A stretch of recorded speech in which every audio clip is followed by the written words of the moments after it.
Penguin Random House Audio presents The Romanov Empress, a novel of Tsarina, Maria, Feodorovna, by C.W. Gortner, read for you by Katharine Mcewan. Fame and misfortune live in the same courtyard. Russian proverb. Part 1, 1862 to 1866. The Yellow Palace.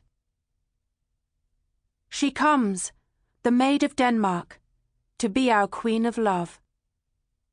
Martin Tupper. Chapter 1. We should dress alike, I said, on that afternoon when life changed forever. I didn't yet understand how profound the change would be, but I could feel it as I sat riffling through the heap of boxes sent by Copenhagen's and London's finest emporiums, packed with satin-bowed shoes and beribboned hats, silk undergarments, dresses, corsets, shawls, leather gloves, and cloaks made of fine cashmere or Scottish wool. Alike? Standing on a footstool as Mamma and her maid flapped about her, lifting items to her face and slim figure to determine which best suited her, my sister Alix regarded me in bemusement.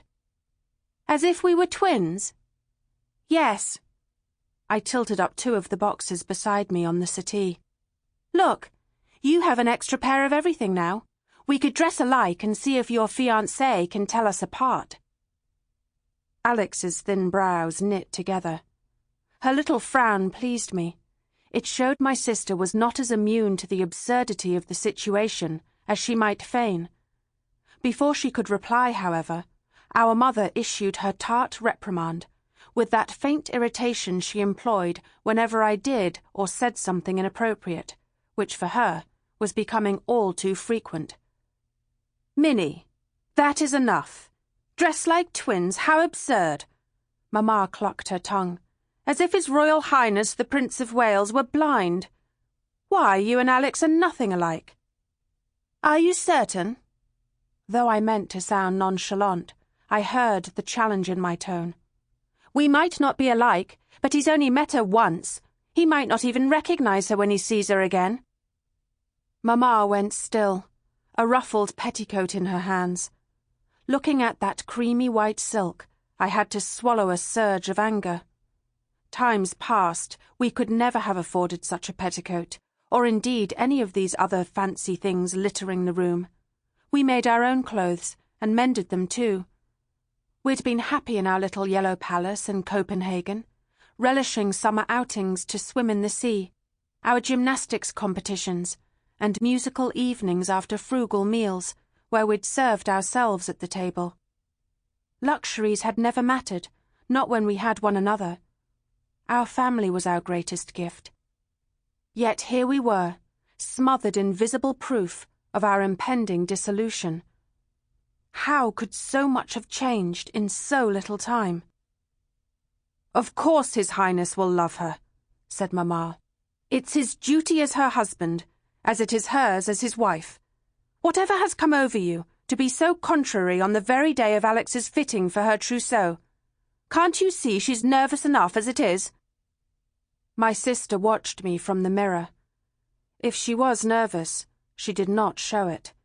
She looked tired and pale, the shadows under her cool grey eyes betraying her fatigue.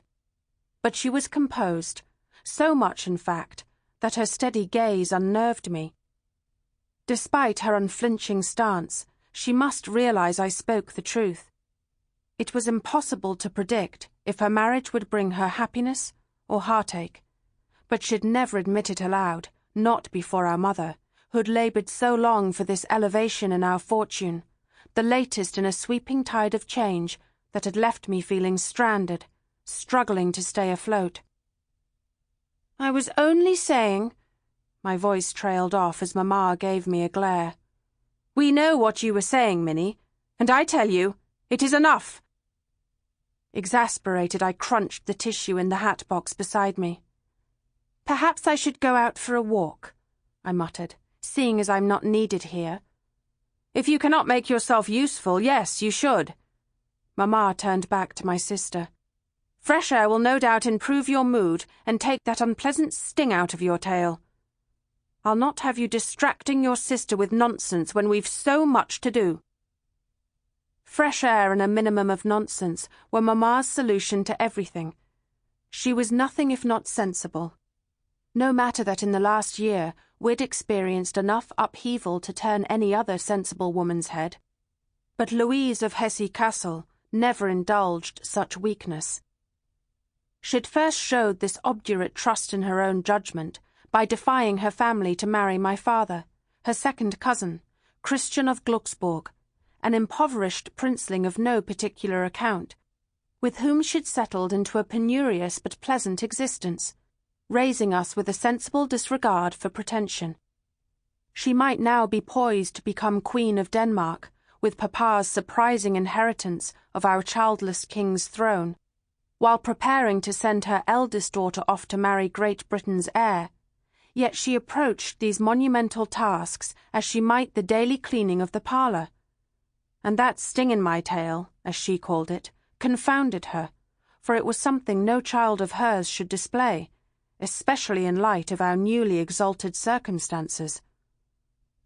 Tugging at my voluminous skirts, I marched to the door, pausing there. I hoped my sister would call me back. I wanted Alix to say something, to show she still needed me. But when she remained silent, and I glanced defiantly over my shoulder, I found her smothered in the silk petticoat, Mamma ordering the maid to fasten her stays, as if Alix were a doll, or a lamb for the sacrifice.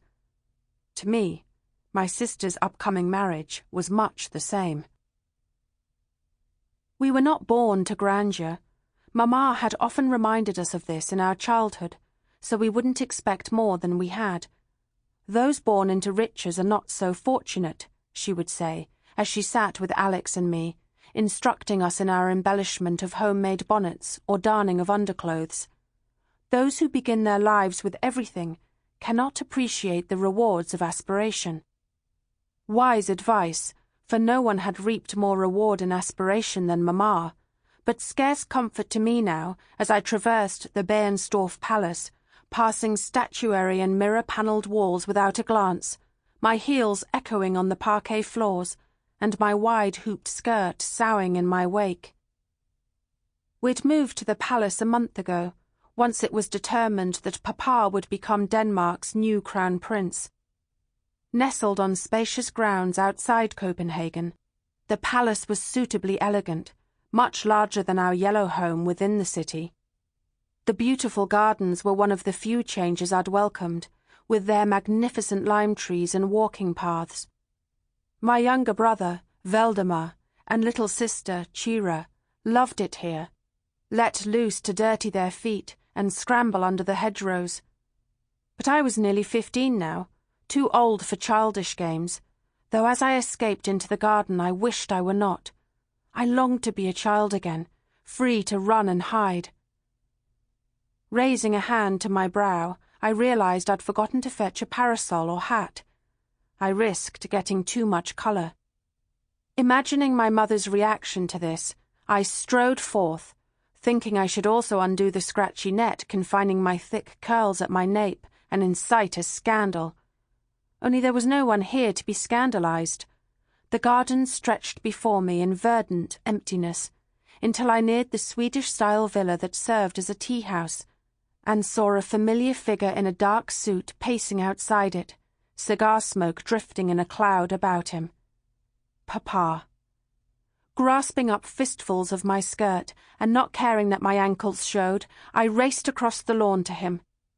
He turned, startled, smoke curling from his mouth under his impressive new mustachios. He had grown them to appear more distinguished. I found them funny, for his wispy brown hair was thin on top, a sparse fleece offsetting that thicket on his face. And future king or not, he still had to smoke outside, because Mamma deplored the smell and had begged him to cease indulging that disgusting vice. "Finished so soon?"